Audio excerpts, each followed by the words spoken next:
So, your uncle. What's wrong with him? He's possessed. As in the devil? Something like that. He says a dark man is following him, watching him at all times. What do you make of it? It's nonsense, of course, but I'd be lying if I said it didn't bother me. You see, it runs in my family. Possession? No, Detective. Deteriorating melancholy. Practically every member of the Hartwood family is driven mad before they grow old.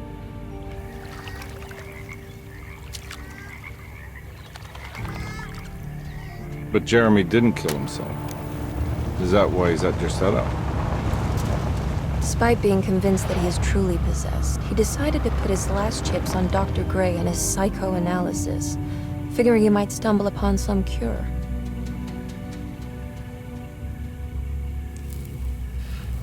You mentioned the letter. I received a disturbing letter from Jeremy accusing the staff and all the other patients of being involved in some cult. And now they are also out to get him. Could it be real? Or is it all just in his head? It's a story he tells himself, Mr. Carnby. Anything to avoid the truth. Which is? That we're all terribly insignificant. That people mean so very little to one another. That there is no one out to get Jeremy Hartwood because he isn't worth getting. Here we are.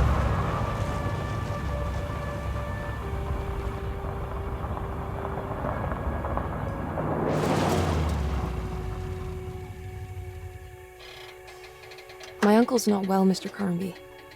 I want to make sure he's all right. Then what's my part in this? You couldn't get a cab? I just wouldn't feel safe going alone.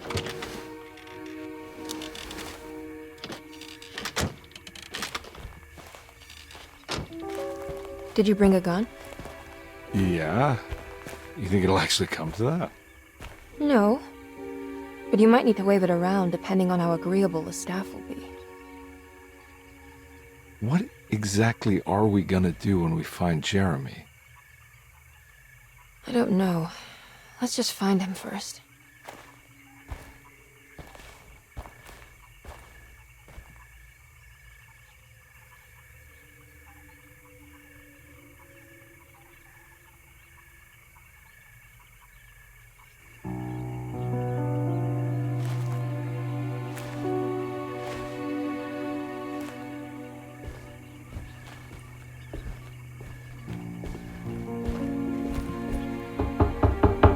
Hello? It's so quiet. Where is everyone? This is a big place. Maybe they're on the other side of the house. Stay here. I'll have a look.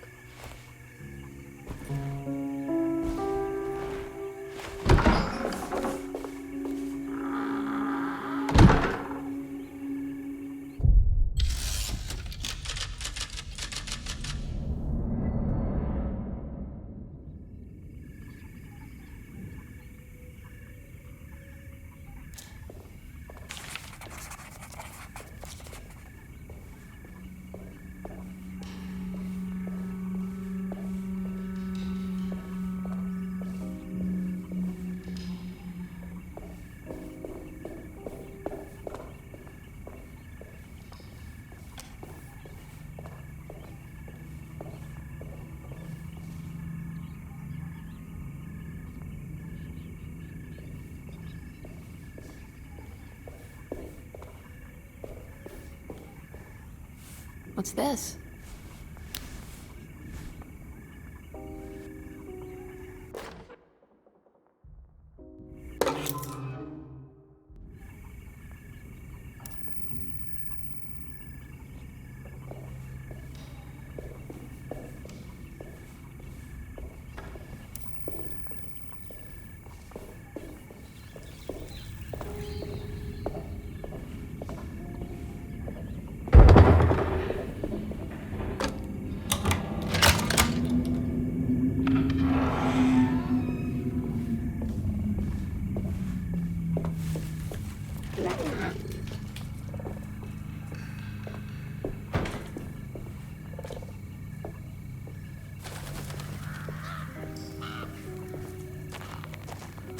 Well, I don't think I'll be able to get in there.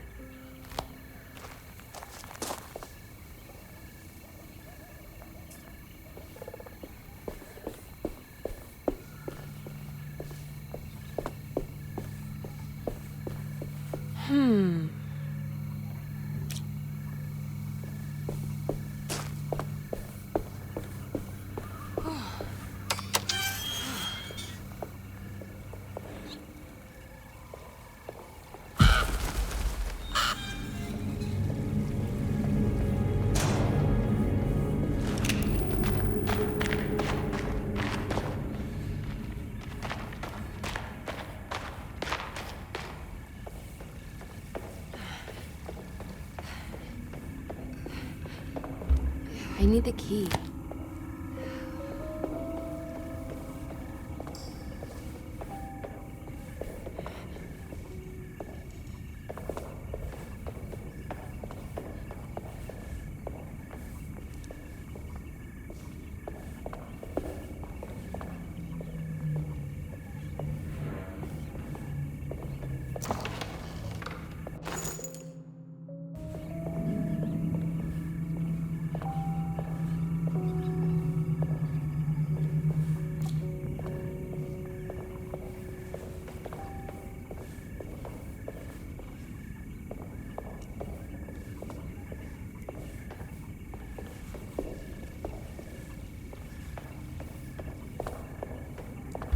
I need the key.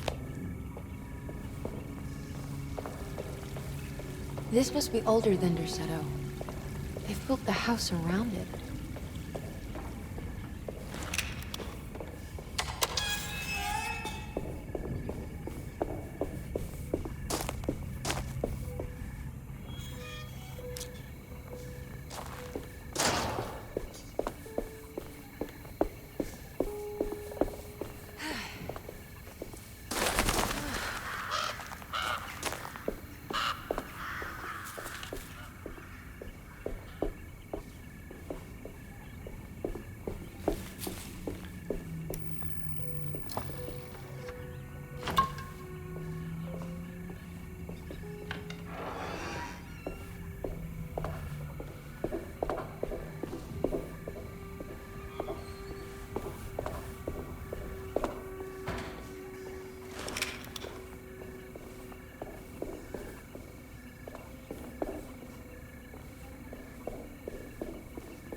Every day your silence weighs a little heavier.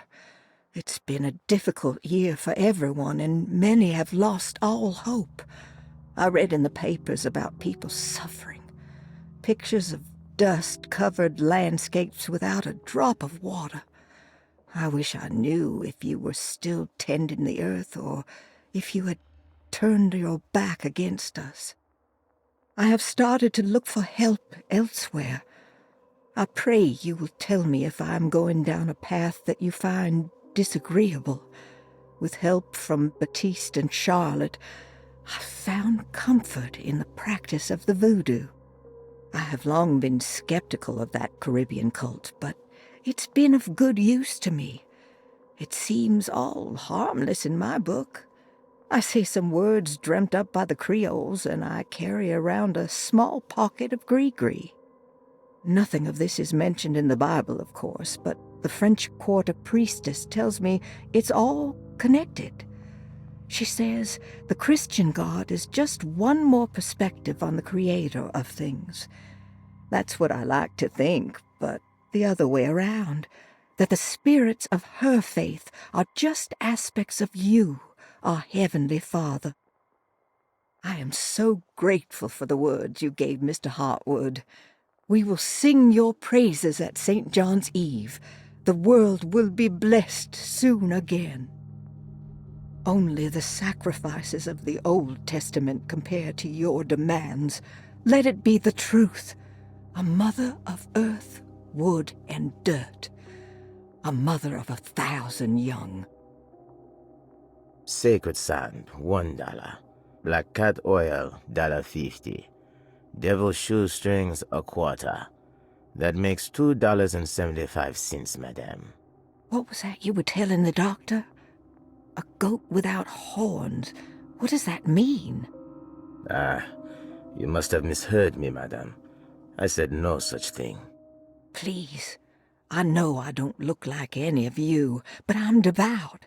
I'm ready to do what it takes. Do not be so eager to sacrifice the few things you have left, madame. Now please, leave my store. A goat without horns.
I'll just take this.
I need the key.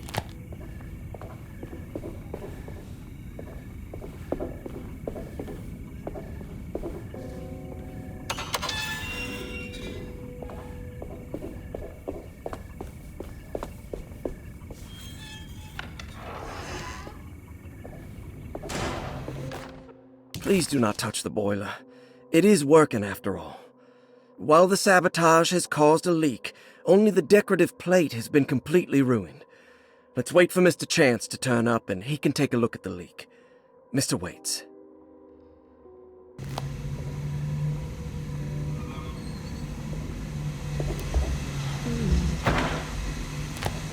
That doesn't look safe.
Now what's this?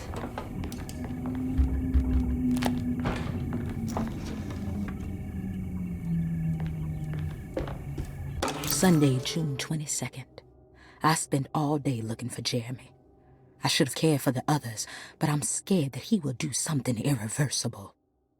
Cassandra is upset that I didn't give her the latest shipment of pain medication that Waits brought from the post office yesterday.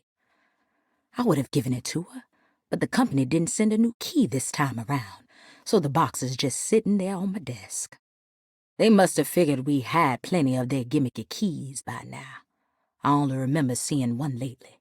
Grace was playing with it inside the grand parlor. Unless it turns up by itself, it will have to wait. I have to figure out where Jeremy is. I think Jack knew something. That dog of his found a strange rot permeating the house. She's showing us, he said. Like those blots and streaks of fetid rot was talking to him.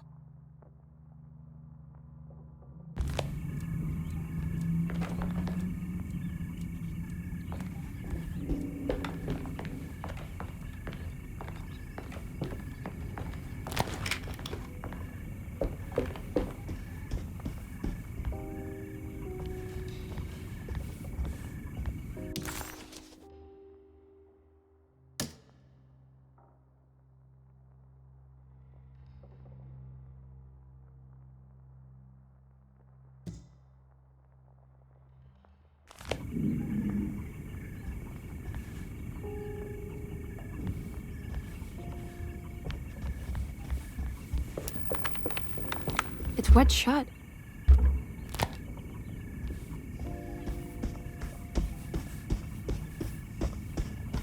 It looks important.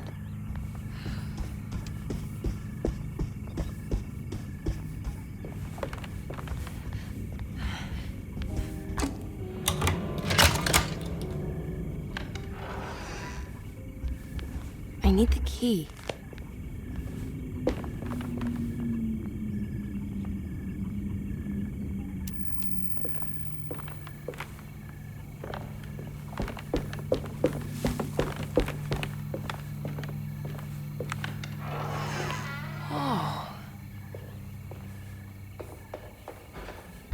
I need the key.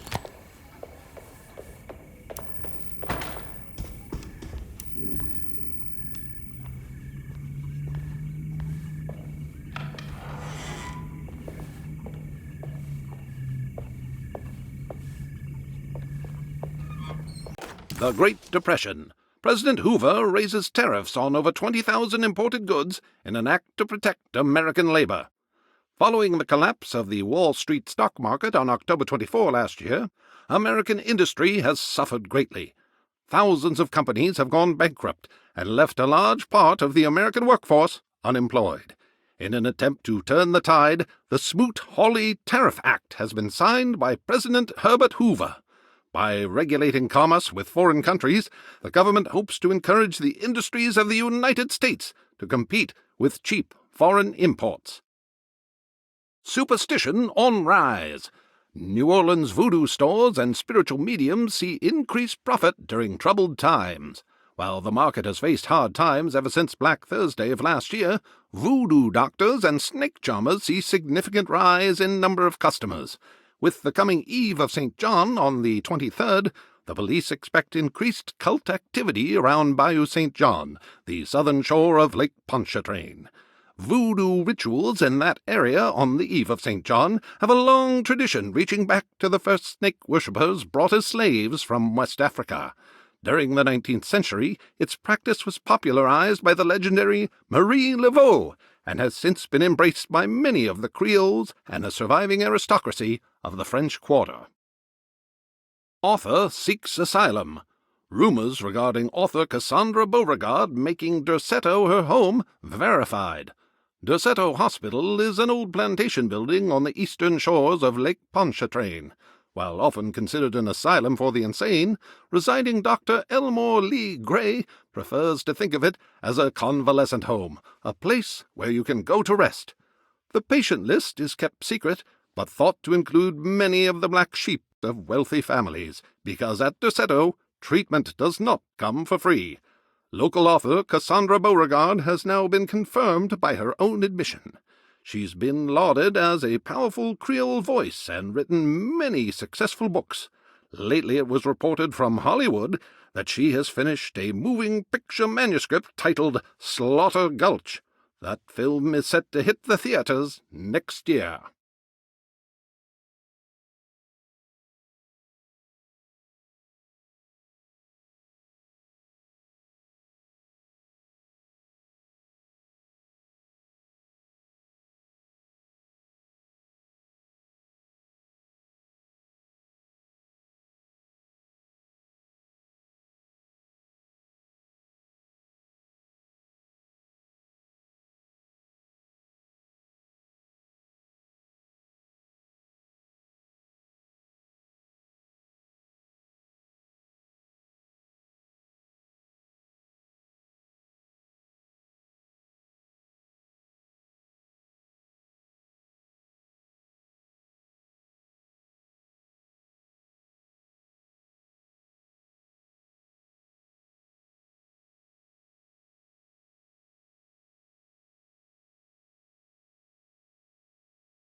I need the key.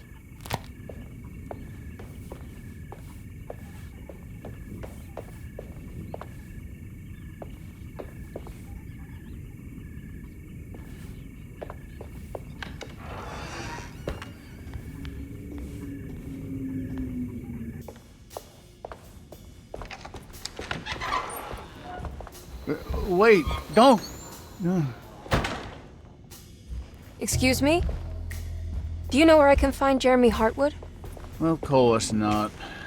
McCarthy, what are you doing? I told you not to lose sight of the girl. Don't you worry, Mags. I'll find that little rascal. Who are you people? What are you doing here? I'm sorry about all this, but I'm looking for my uncle. His name is Jeremy Hartwood. What are you doing, child? You shouldn't be alone. Go find McCarthy. Who are you? Are you here for the Fay Dodo? Go upstairs now. My name is Emily Hartwood. I'm the niece of Jeremy Hartwood. This is Detective Carnby. The police? Why are you here? No, I'm a private investigator. Sorry to bother you. My client's worried about her uncle. He's a patient here at Derceto. If you don't mind, could you direct us where to find him? No, I can't. Jeremy has gone missing. If you leave your information, I will make sure to contact you. Wait, he ran away? No, he won't leave the house. He's around here somewhere, and both of our orderlies are looking for him. That's unacceptable. Where's Dr. Gray? I want to speak with him immediately. Fine, I'll ask him. Wait here and don't touch anything.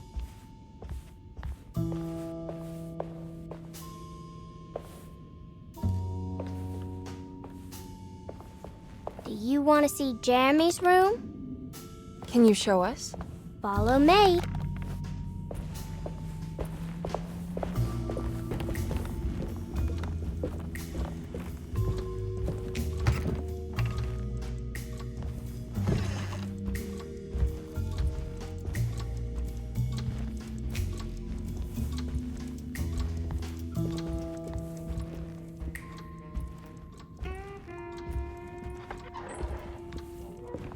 Thank you.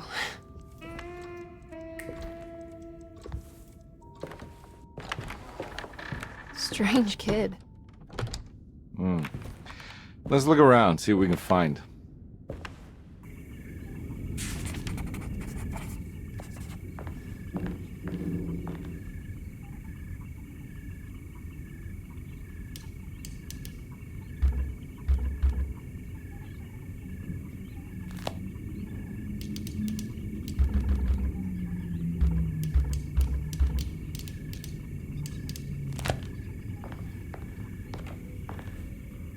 What kind of stuff are we looking for? I've never been part of an investigation before. Letters, diaries, receipts, all sorts of notes.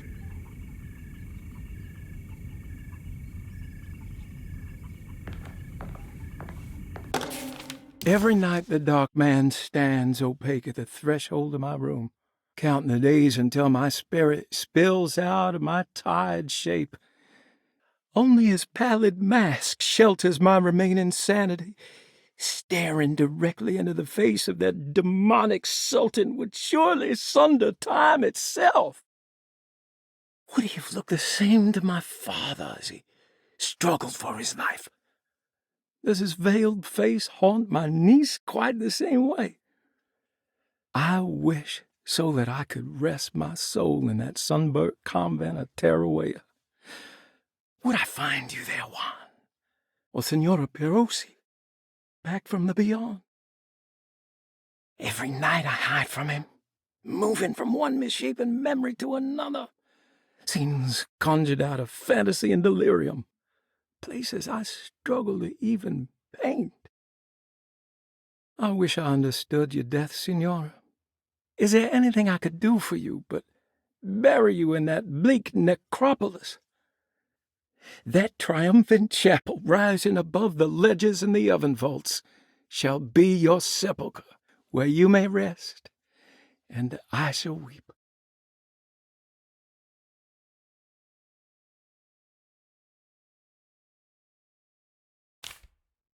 How did you first come to understand such things, Senora? How did you know that the battered boiler in the basement would lead me to Lafayette Cemetery? Or how the old upstairs clock, with its astronomical motifs, would take me to that hateful mound outside of Claremont Harbor? Those are my memories, my past. Is there perhaps a chance, if ever so small, for me to see Tarawea? Oh, I want that more than anything. Please, let my talisman take me there. Let me sit with Juan under his Bodhi tree. Despite having sold me that talisman, Miss Jackson, the voodoo priestess, revealed none of her secrets to me. That's why I had to travel to Tonka. Instead, she cruelly told Baptiste, my caretaker, that he would be betrayed and killed in the most awful way, that the one he loved would pierce his thigh with a sharp spear, and that he would be devoured by his own mother. What a terrible thing to say. The people of Derceto are becoming dangerous. They do not understand what they are doing. I must do something to stop him. I tried talking to Dr. Gray, but he confuses my worries. He's caught up in treating me. How can he expect evil to be cured with medicine and conversation? The orderlies, the housekeeper, and the patients are all deranged. They will call upon evil to enter this world. All will be lost. Everything. Unless I can find the clerk, Mr. Waite. He seems to be a clear-thinking man. Maybe Beauregard.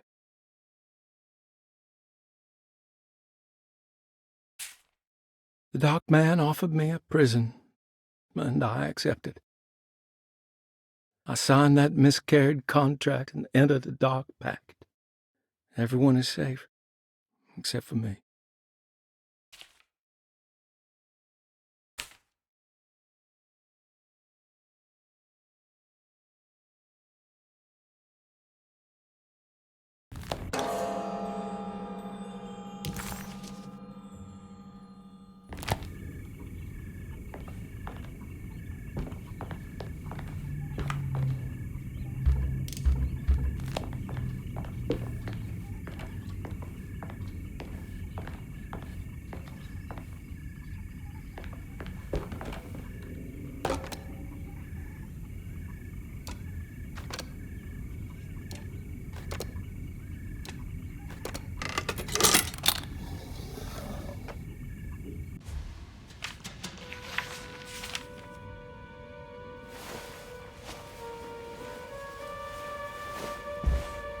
Have you ever seen anything like this?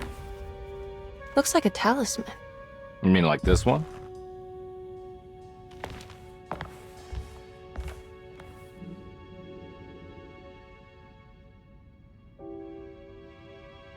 Can you find me a knife to cut the canvas? I want to take this with me. You want to take the painting? Sure, I'll find one.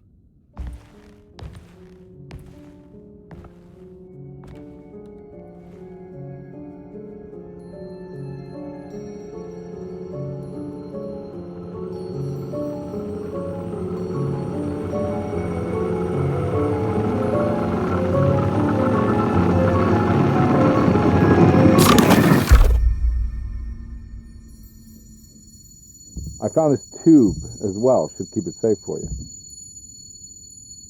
Do you want to carry it, or should I? Miss Hartwood? Emily? I'll take it. Thank you. We're done here, right? I'm not sure. I don't know how to do any of this. Listen, I think we should talk to Dr. Gray. He must know something about what's going on around here. Okay. Let's do that.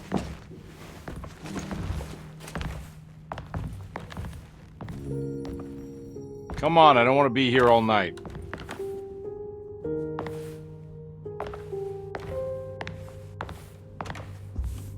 Detective Carnby? Where did...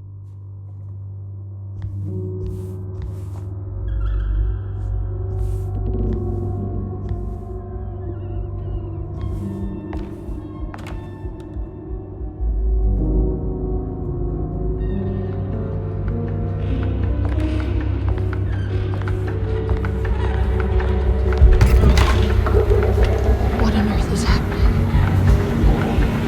What is this place?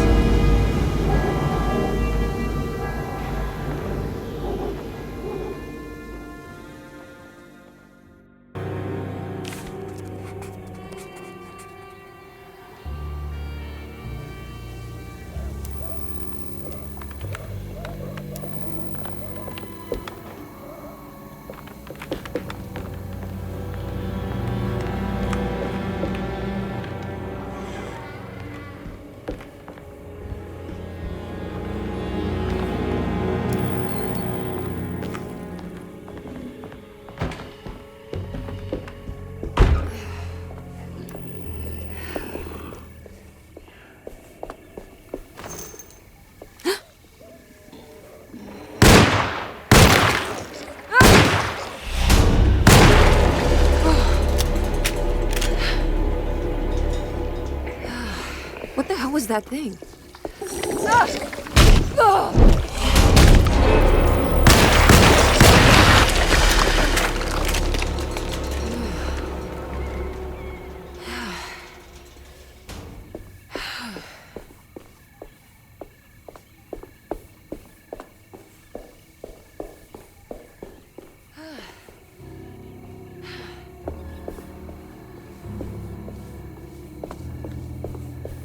This can't be.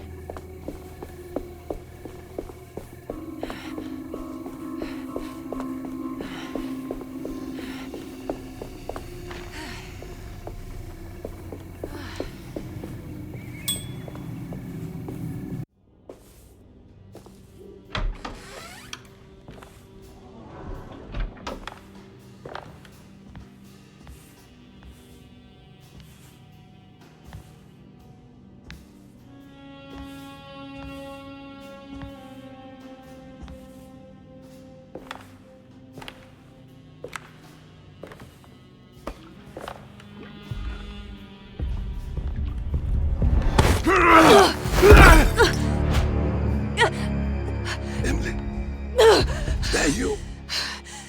Baptiste? How'd you get here? I was back at Derceto. Looking for my Uncle Jeremy? Jeremy's your uncle. I didn't know. Why would you? You're still working at Derceto? Yeah, both me and Lotta stuck around. We're real orderlies now. You remember my sister Lotta, don't you? What happened, Baptiste? How are we here? You know about the dark man haunting your uncle? I'm familiar with his mental state. I think we all in his head somehow. Cause these streets are real, but they're not like on any map. Nah, this is like when you remember something, but in the wrong way. Do you know how to get back to Derceto? I'm not safe here. Truer words have yet been spoken, Mrs. Marcus. Don't call me that. It's Miss Emily Hartwood. There's no reason to call me anything else. I'm sorry, Miss Emily. I'm just trying to tell you like it is. This place ain't safe for no one. There's evil hiding in the dark. How do I get back? Only Jeremy knows how. He has this juju necklace guiding him. You mean this talisman? Mm-hmm. Just like it. He says it's been protecting him ever since he got it from Miss Jackson down the street. You know where it came from? Have you been there? I was there no more than 1 hour ago looking for Jeremy. Locked it up to keep the ghouls from getting inside. You can have the key if you want. Thank you. I'll take a look. Stay safe, miss.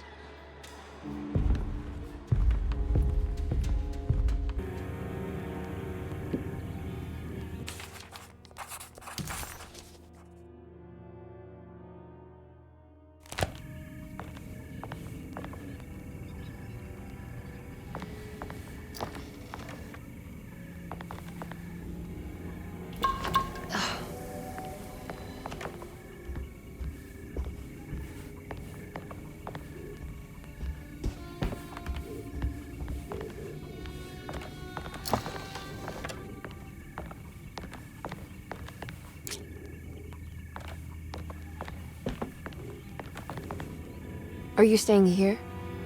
For a while. Want to see if Jeremy shows up.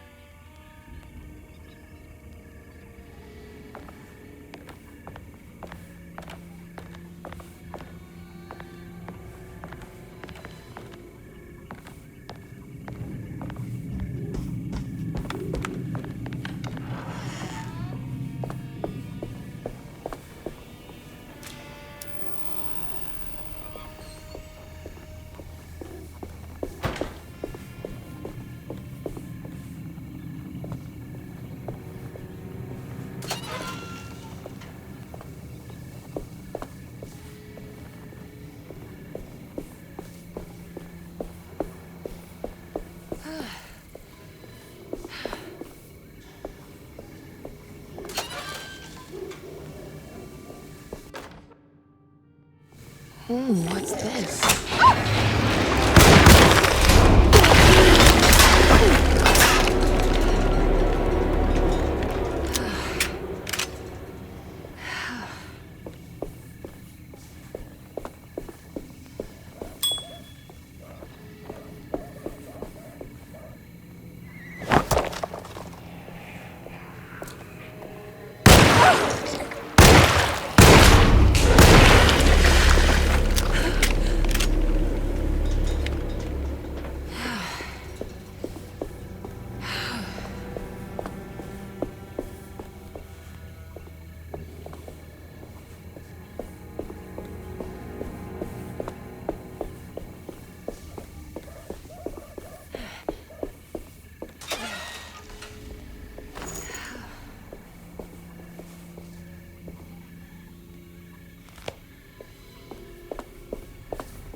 I can't go that way.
This must be Miss Jackson's place. It looks exactly like Jeremy's talisman.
I think it's meant to hold the talisman.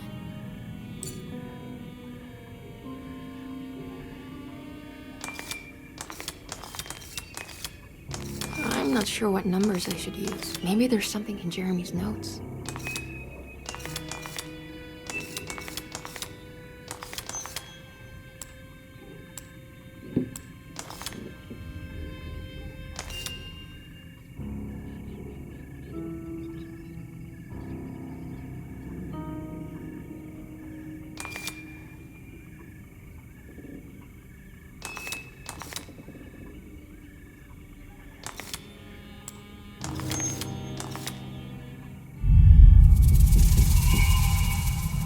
What's that picture in the glass? Where is that?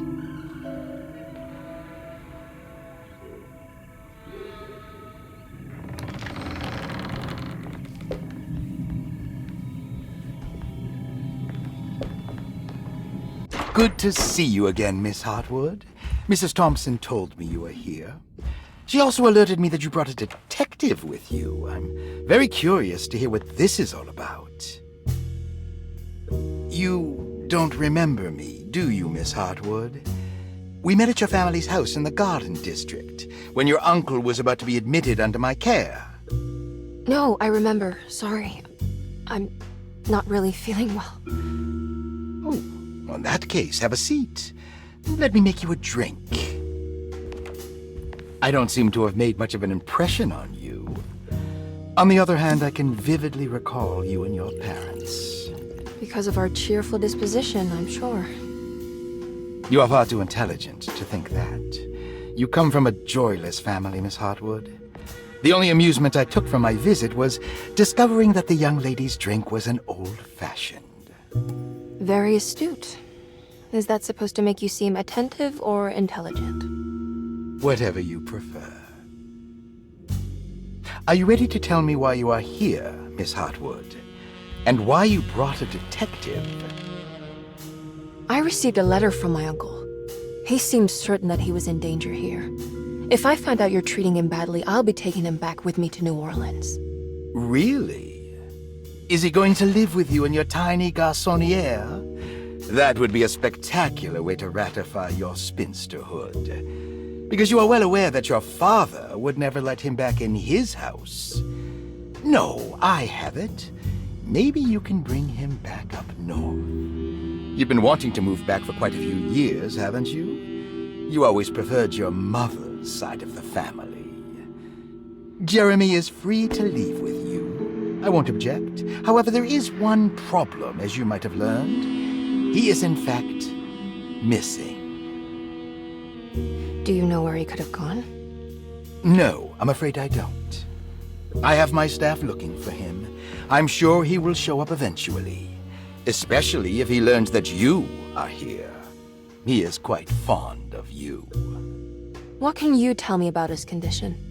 I never heard a proper diagnosis. What is your medical opinion of him? Well, let me think. He is an anxious man, depressed, even. He suffers from a perceived lack of order in his inner and outer life. He constantly complains about events not presenting themselves according to their divine nature. And the Dark Man? Hard to tell if it was ever anything specific. Jeremy uses the Dark Man as a psychological scapegoat to avoid facing the truth that he is in any way at fault. You don't think there can be any truth to the Dark Man's supernatural existence? Why would you ask that? Can we ever be sure? If the Dark Man is some sort of evil presence that is in possession of Jeremy? Well, I assure you, any evidence that you experience supporting that claim is purely delusional. Don't get caught up in mass hysteria, Miss Hartwood. You wouldn't want to take your uncle's place in this hospital, would you? I'll be leaving now, Doctor. I need to keep looking for my uncle. Do so, Miss Hartwood. I'll let you know if he shows up.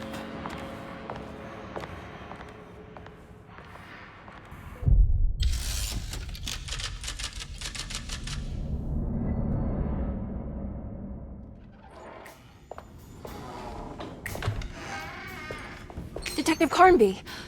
God, I'm glad to see you. I was afraid you had left. Me? You're the one who just disappeared. It's hard to explain. I think I blacked out.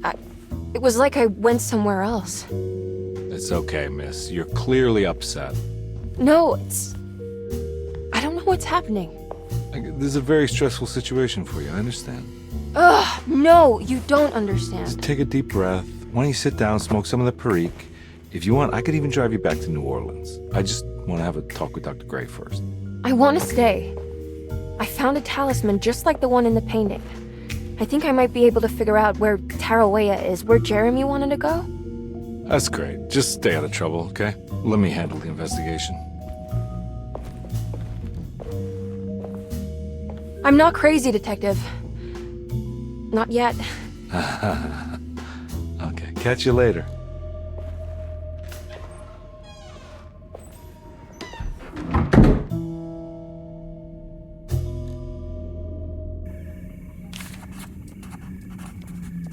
If a talisman like this can open up doors between the French Quarter and Derceto, then maybe Jeremy is hiding in some strange other world, like Tarawea, the place he mentioned in the book. No matter where he is, it's clear that my search won't be limited to Derceto.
Saw your notice in the boiler room. You should know Mr. Chance won't be coming back. I got no business being in there myself, but you can take a valve from the wine cellar if you want to try to stop the steam pouring out. Be careful.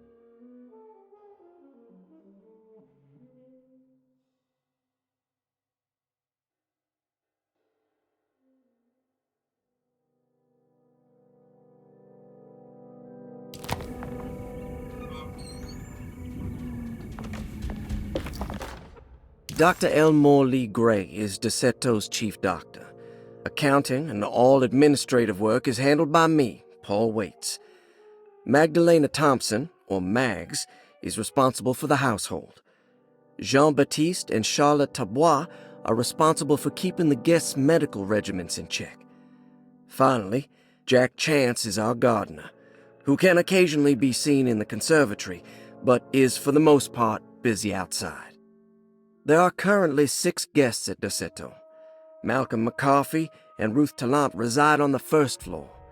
Jeremy Hartwood, Elisabetta Perosi, Grace Saunders, and of course Cassandra Beauregard live on the second floor.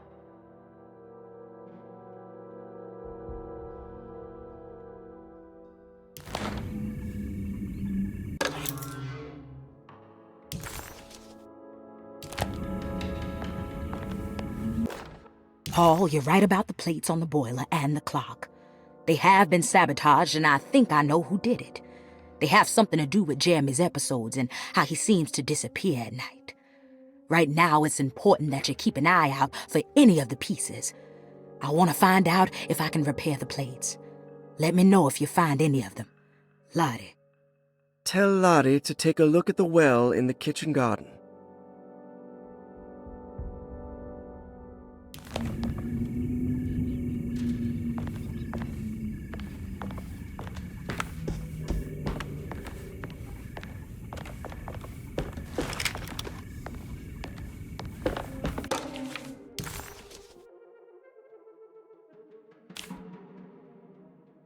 Cassandra Beauregard, the beloved author. Very exciting, isn't it? What do you want to put down for reason for admission? What her agent told us. Cassandra suffers from writer's block and needs to finish her moving picture script before the end of June. Mr. Chardot suggests Cassandra's heavy use of barbiturates is holding her back and risks ruining her career.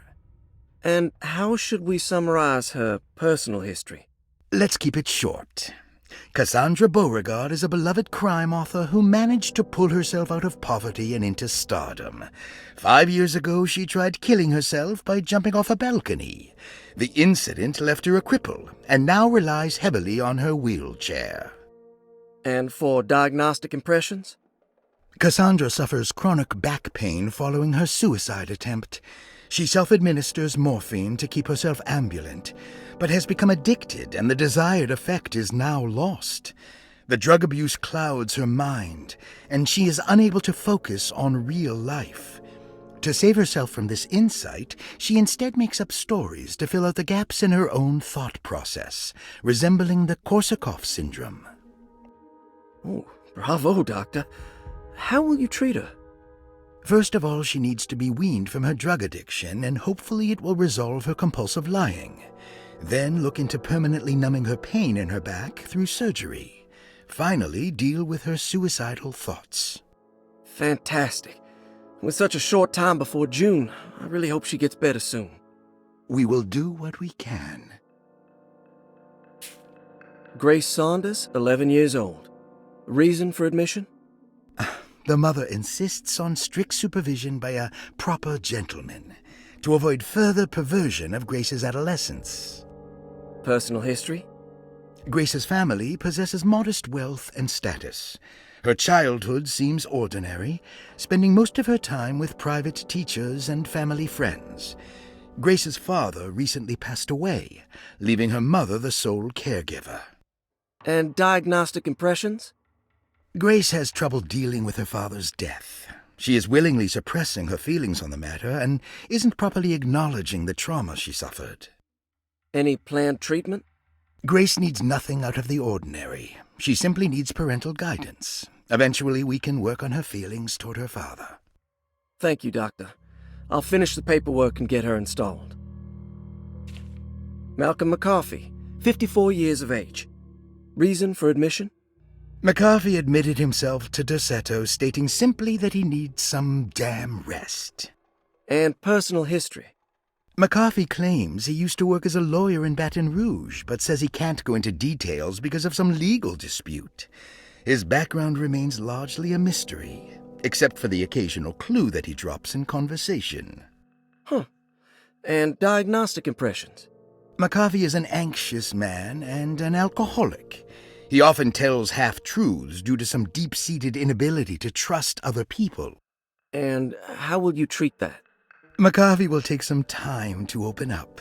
Spending time with Jack's dog or the child should be good for him. Their harmless nature will help build his sense of trust. Thank you, Doctor. Elisabetta Perosi, 33 years old? What should I put down as reason for admission? Well, Perosi broke into Derceto and was found wandering the grand parlor.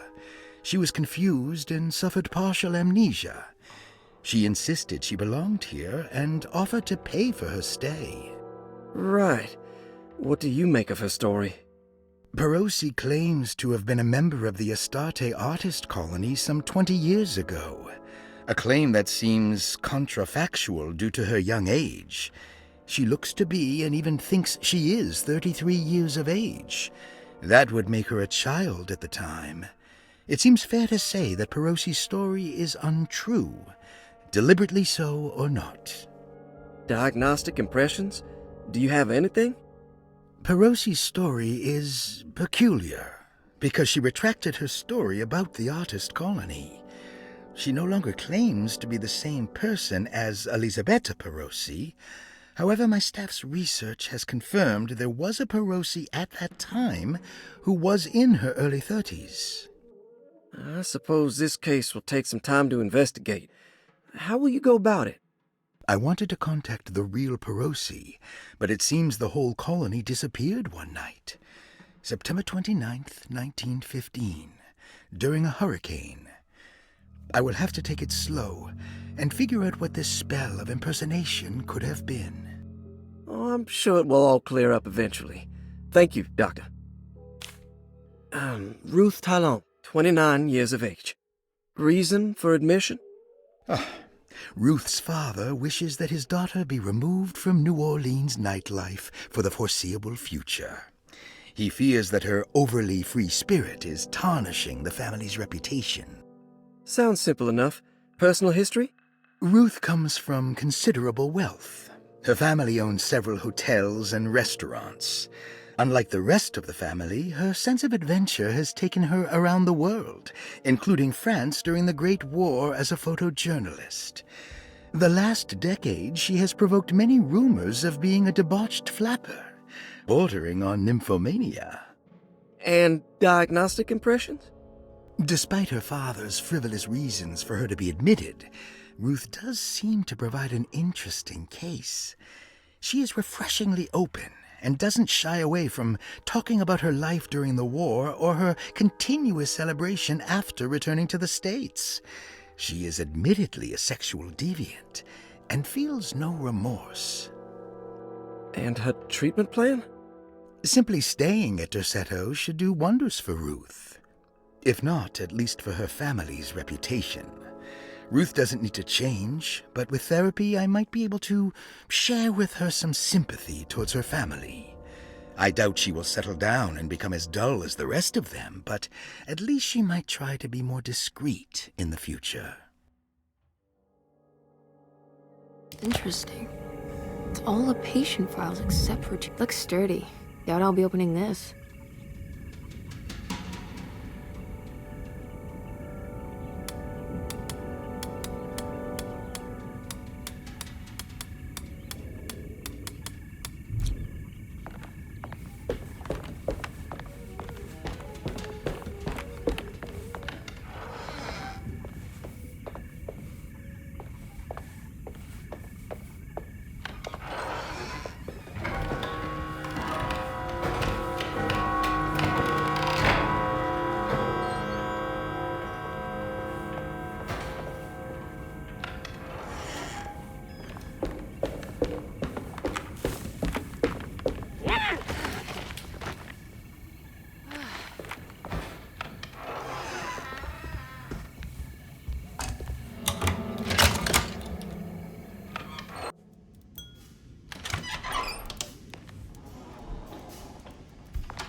Good evening, Miss Hartwood. That is your name, isn't it? I would be terribly embarrassed if it wasn't. You're right. Emily Hartwood, Jeremy's niece. Nice to meet you. Ruth Talon.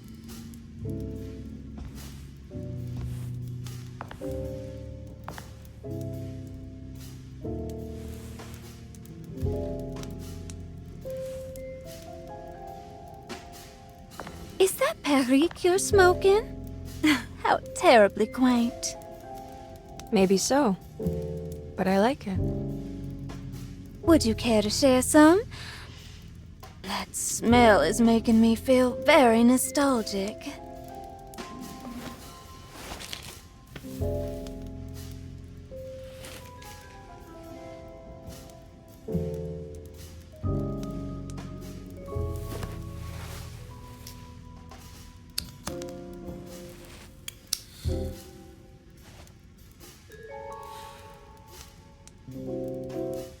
Is it all that you hope for? I enjoy your light mockery, Miss Hartwood. I can tell we would make great friends. How flattering. Too bad you're locked up in this place. Your insincerity is really refreshing. I wish you were mad as I am. Then you could stay. Give it a few years and I might just be. Lunacy is one of my family's few privileges. Oh, good. I'll be looking forward to it.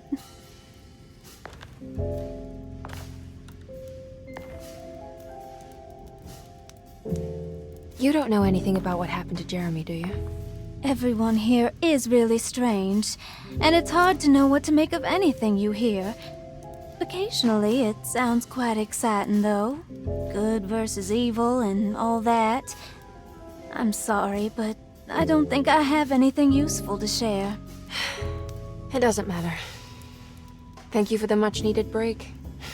Bon voyage.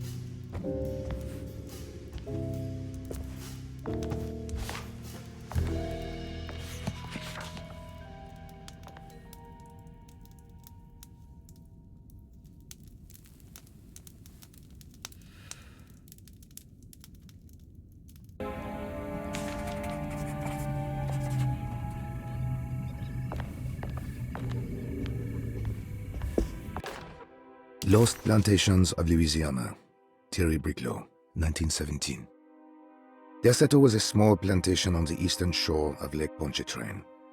The land was considered difficult for industry and was sold for only $30 to Elijah Pickford in 1818.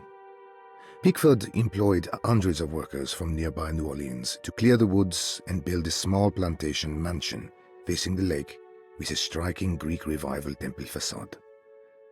Derceto kept a modest production of Perique tobacco and indigo that persisted up till the Civil War. During the antebellum era, Derceto was the source of many rumors concerning voodoo and witchcraft. People who traveled the lake reported seeing people dance at night in front of bonfires, bleating and wailing. On June 17, 1862, Captain J.W. Norton of the Union Army recounts leading a raiding party from ships anchored in Lake Pontchartrain in order to seize control of Derceto and free the slaves working there. The captain was surprised to find the workers fighting back with unprecedented zeal. Norton's account describes these men and women as enraged with fanaticism. Pickford reportedly tried to placate the raiders, but was shot in the confusion. Captain Norton left the mansion burning and retreated to his ships with his men. Derceto was left in ruins for several decades. The ownership of the land was long disputed and returned to the Ledoux family in 1901. Several police reports were filed during the following years as the Ledoux tried to get rid of a camp of squatters on their land.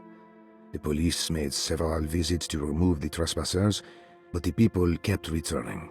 On November 1st, 1907, Inspector Legras of the police charged a deadly attack in order to save several children kidnapped by the squatters. Many were killed, and even more were jailed. The following year, Ledoux rebuilt Derceto, incorporating the surviving stone foundation and adding a magnificent wrought iron conservatory. The farmland had been reclaimed by the surrounding woods, so it was no longer profitable to use as a plantation.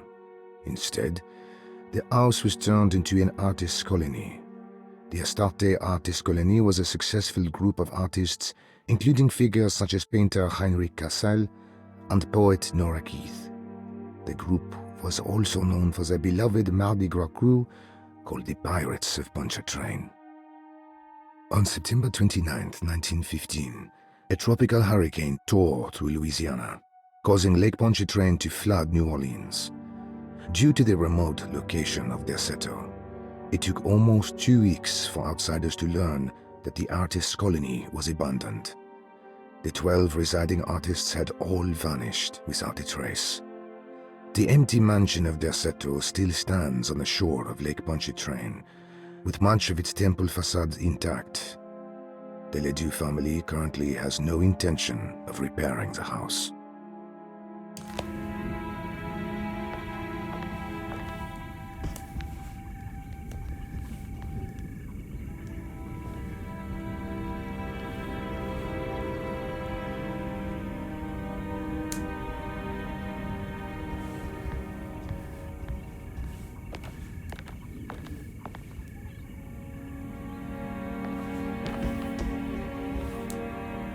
Are you reading anything good? A Brightness from Afar by Lord Boleskine? It's actually not bad.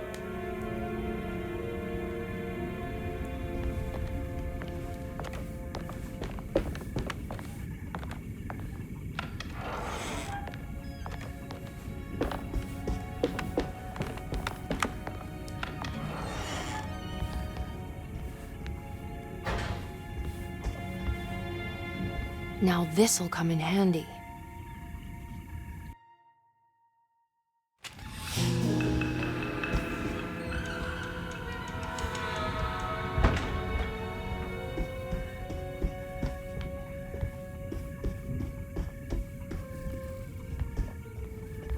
It's wet shut.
Everything's back to normal.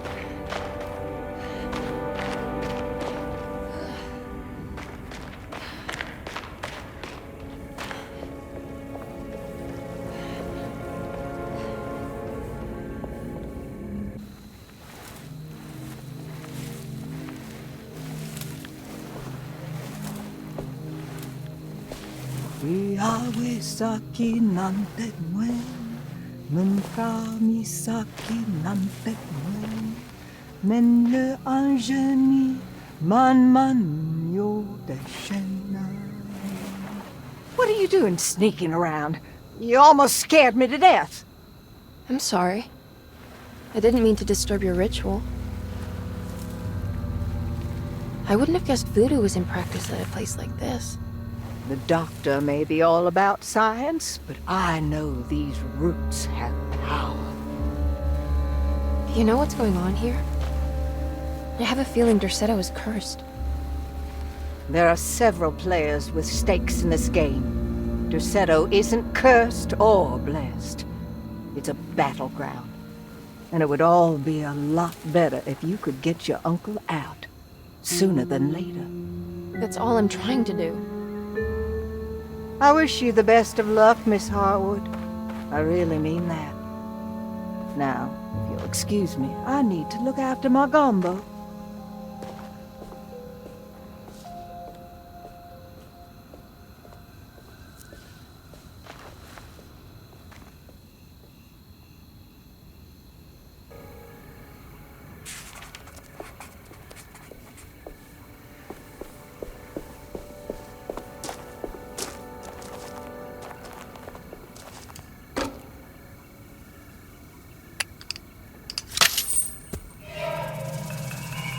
It worked. What's this?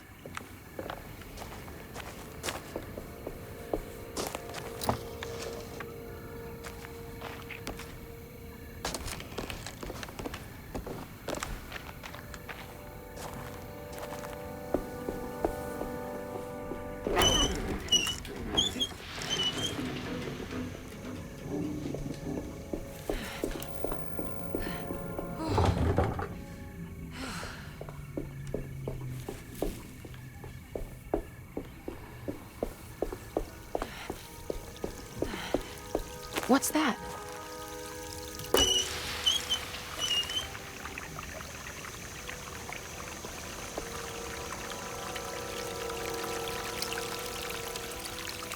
There we go.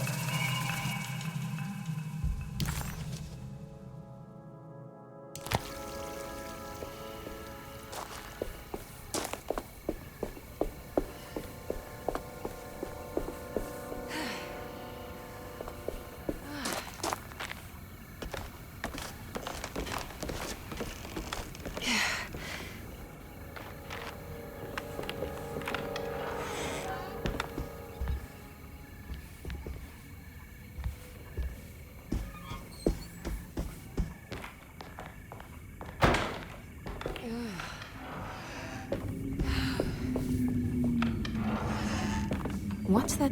It's another one of those plates for the talisman. It's also broken and missing some pieces. You know, Mr. Waits, I saw a piece of the plate that Liza broke. I think she's been hiding them. She's not very good at it. She just chucked it into the little room with all the tools behind the boiler. I left it there. I didn't want to embarrass her by picking it up while she was looking. We went upstairs instead and played backgammon. I let her win, because she's so unhappy. The piece looked like the one on display in Cassandra's room. You know about that one already, right? Or is your eyesight really that fuzzy? I hope you don't feel bad about your glasses. You only look stupid when you squint.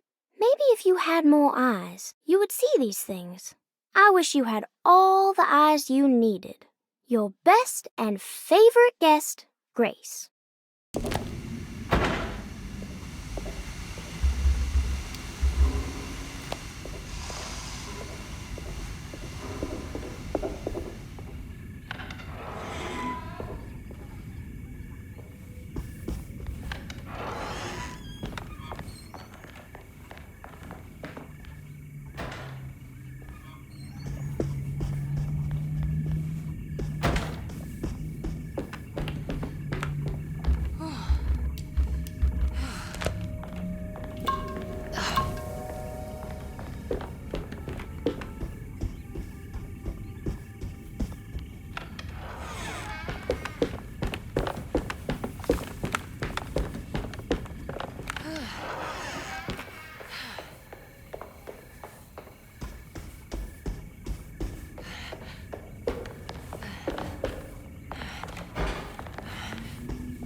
I need the key.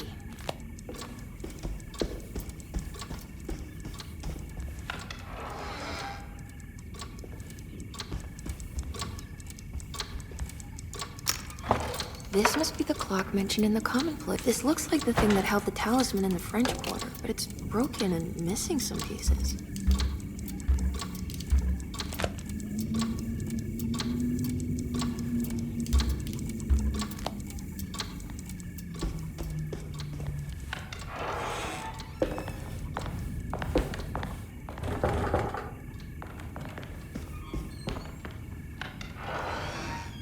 Jeremy's room. All back to normal. Emily's here. Emily's here.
What a strange but beautiful room.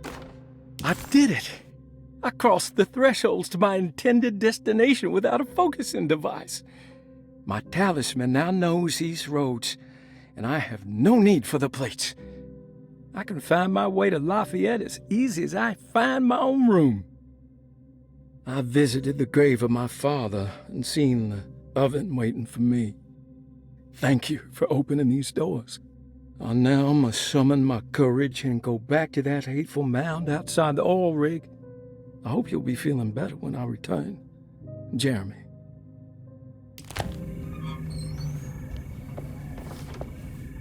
There's some aggressive-looking rot on these paintings. Will I need to remember how to get them out again? They are locked up for good reason. I am sure she is still able to whisper the answer in the ears of the wrong people. But not for long. I will see her burned soon enough. That black goat will be sacrificed to put an end to it all. Then it will all be over. No more Derceto, and sadly, no Astarte. Those good pirates of Pontchartrain. May you still sail the lake, until you find the shores of Hali.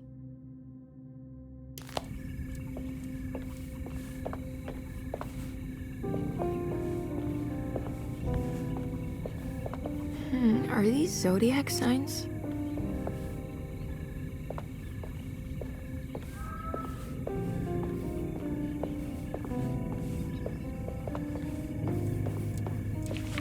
The Astarte Artist Colony. I'm pretty sure they had a Mardi Gras crew called the Pirates of Pontchartrain when I was a child.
Here we go.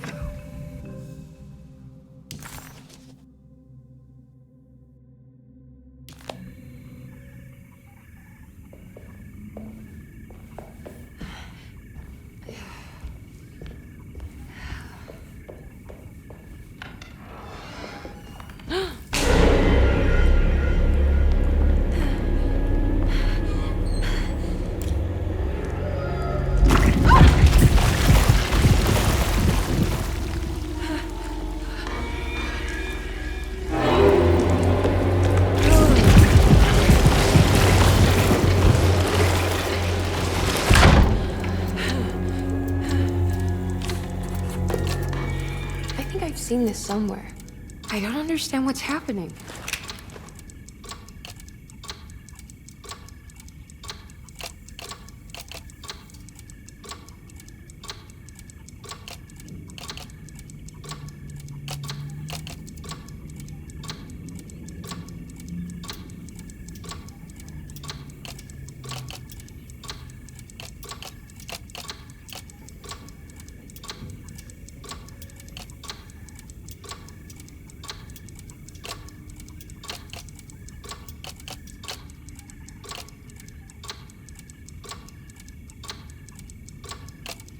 There was something in the commonplace book about this.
Did it break? The clock just stopped.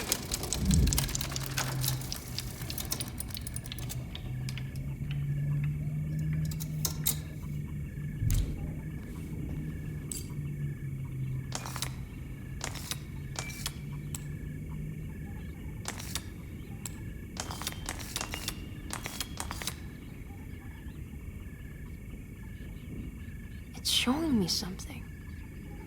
That's just the hallway outside Jeremy's room, isn't it?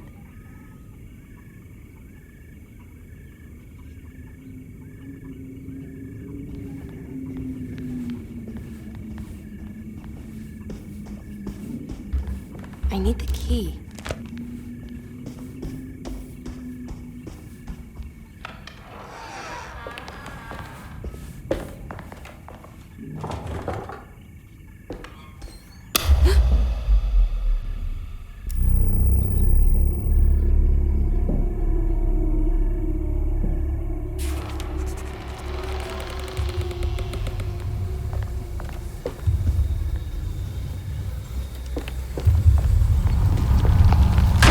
Did it. I opened up another dream.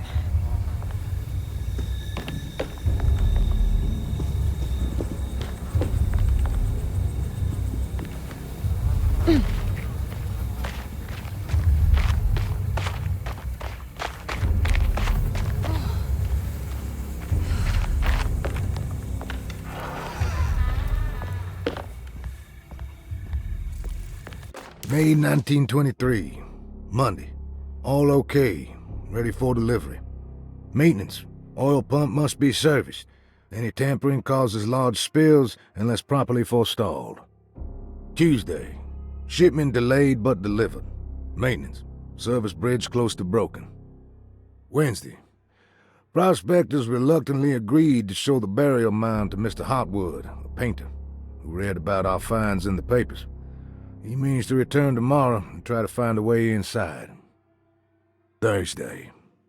Mr. Hartwood's efforts delayed. The workers seemed nervous about his presence. Hartwood promised not to return to the compound.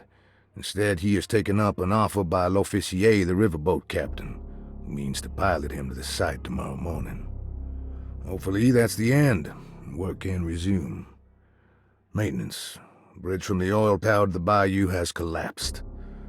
Sabotage suspected. This is the devil that guides us now.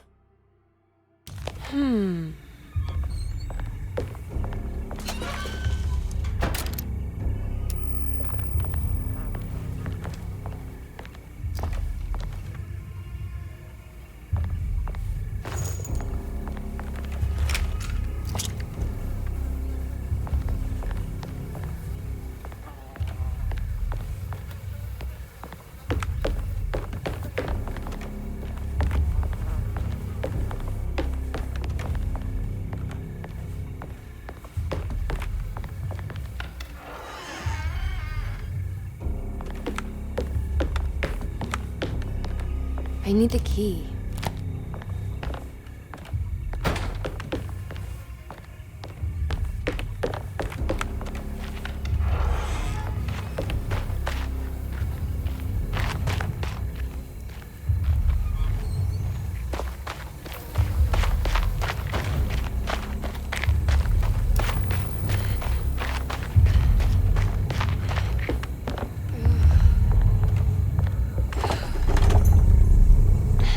Locked.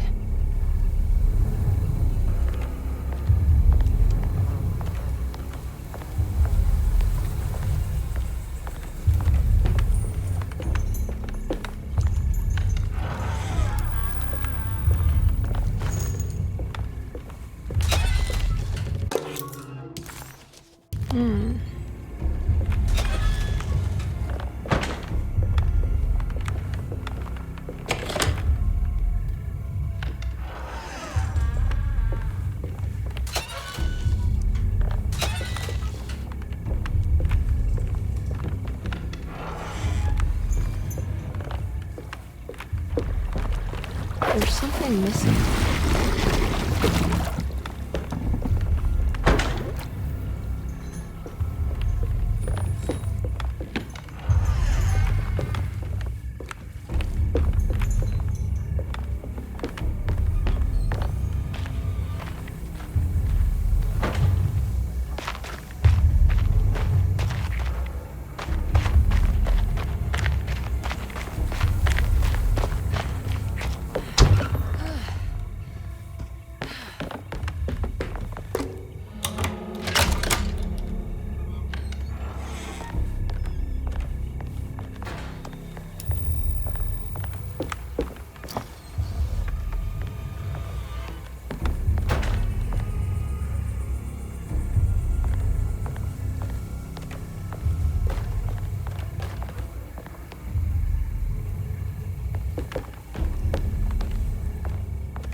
Here we go.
Damn it, there has to be a way to get to the other side.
Now what?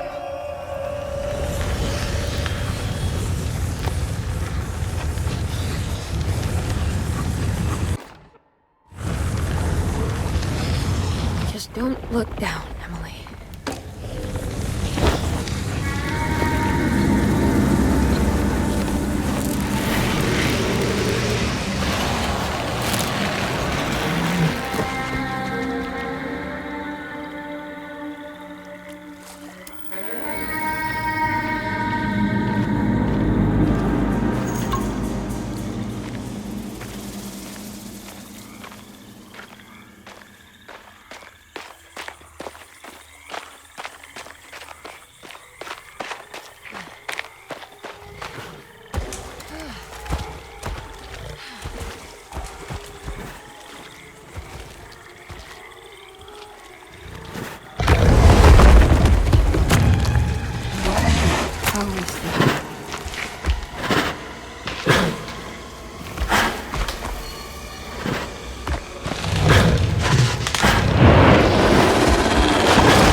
It's the hateful mound Jeremy mentioned in his book.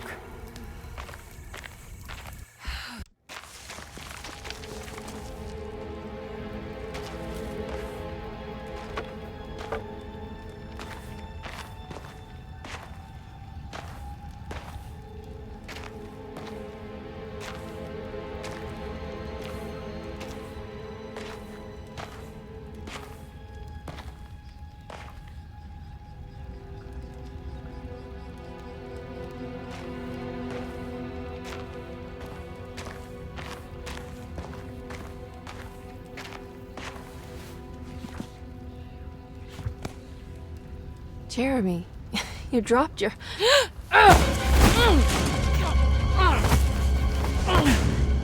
Mrs. Marcus? Get off of me! What are you doing here? Trying to find my uncle. Jeremy is your uncle? Could you please? Thank you. And it's Miss Hartwood. You don't remember me? I remember you, Mr. Bois. I met your brother Baptiste earlier.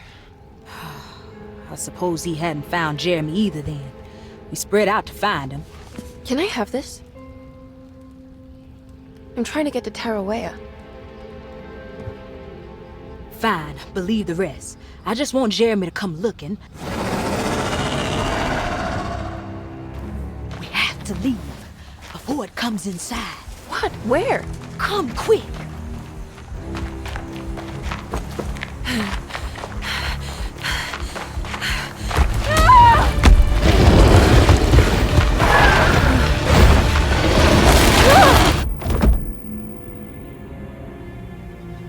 Oh, God damn my soul.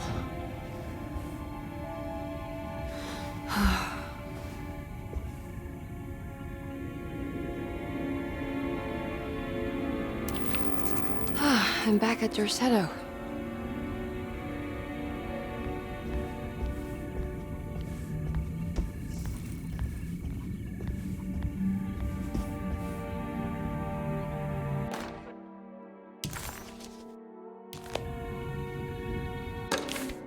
Reflections on the Power of the Verb in Certain Texts by Juan Luis Jorge. To act is in itself divine. Even the slightest movement of our hand is evidence of our soul in motion. Yet our free will is so easily overwhelmed by the dullness of everyday life. Our actions become rote and rigid in spite of luxury and comfort. True divinity is found in the choice of leaving the stage where we all perform. People who discover this freedom unexpectedly will be struck by the terror of this revelation and become paralyzed, or worse, turn to suicide. However, if you are able to weather that storm, you will discover that there is a divine path beyond that fear. There is a chance to dismount your destiny and make something new. Something that hasn't been planned for or predestined. There is difficulty in explaining this type of acting as it transcends our everyday choices.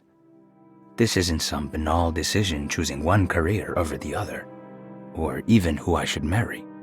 Leaving the stage, no matter how, isn't a matter of course correction. It's a rejection of the story that the Creator is telling.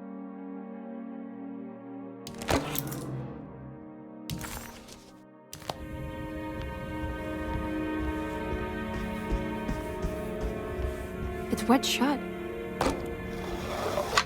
It worked.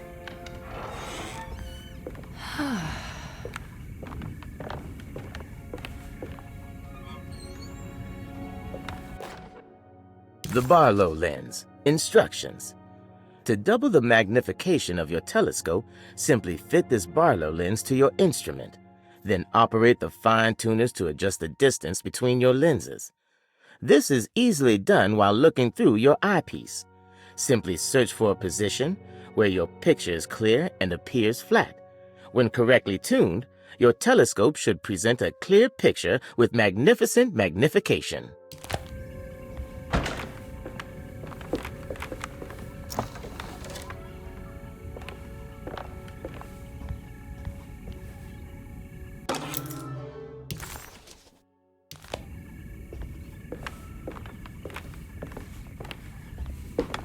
I don't have everything I need.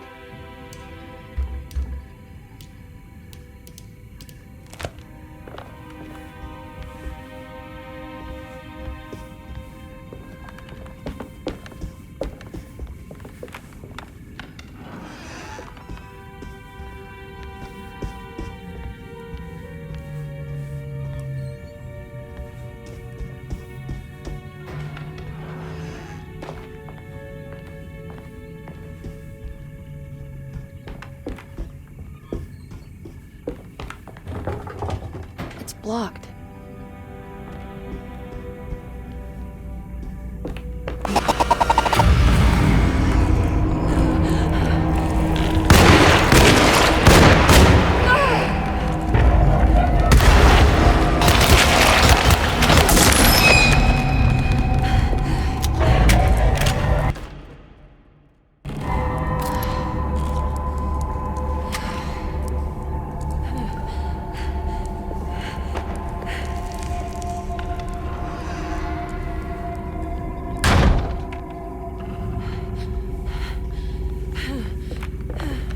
Wet shut. Okay, that wasn't so bad. It worked.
you teach piano as well? Huh? You're a governess. Did you teach those clawing Casino kids how to play the piano? How do you know about that? Just because grown-ups don't notice children doesn't mean we don't notice you. Yes. I taught them some piano. Are you any good at it? Not good enough to play a broken one. It fell from the attic. Brought half the ceiling down. It was Jeremy's fault, wasn't it? Nobody knows what happened, but you're not wrong.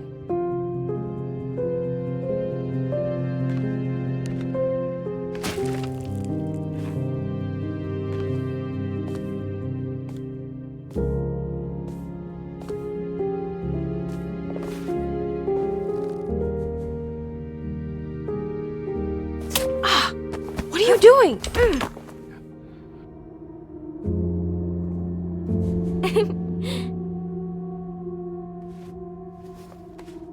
I'm gonna go now. See you around.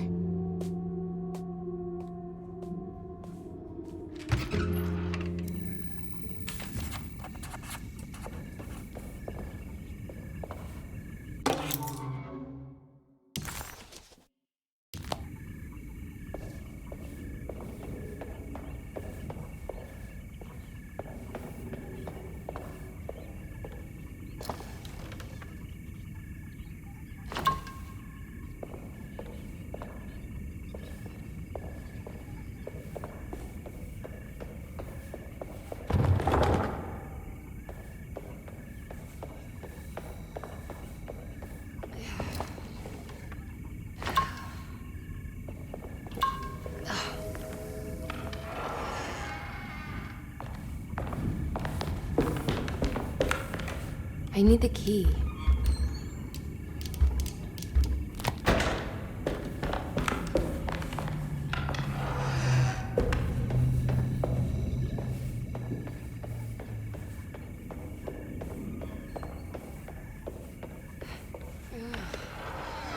Ugh. There's On the commonplace of evil, there lies virtue and stark irreverence, careless thoughts of luminous indifference. But blame not the beast we once were, which science so often wished to refer. Not the wicked full of sin, it is you who stand and grin. All our good intentions aside, whereupon we build our pride. Sunless solitude, follow not this corrupting light. Prophets of confidence always crashes out of sight. Hear me, for we all bear this mark. Thus we must remain alone in the dark. more of that unsettling rot.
I guess this works too?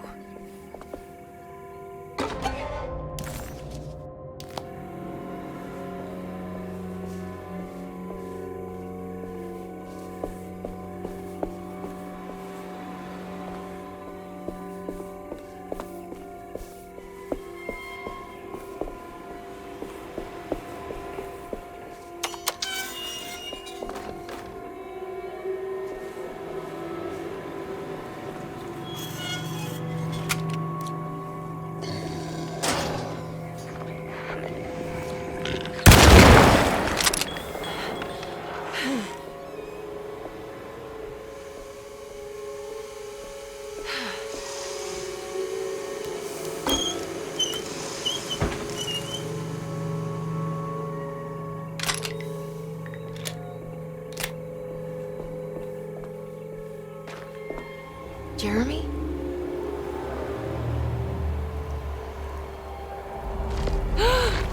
What the hell is that?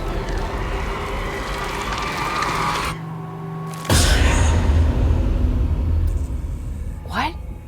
There was a dead body in here. Did I just imagine?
I need the key.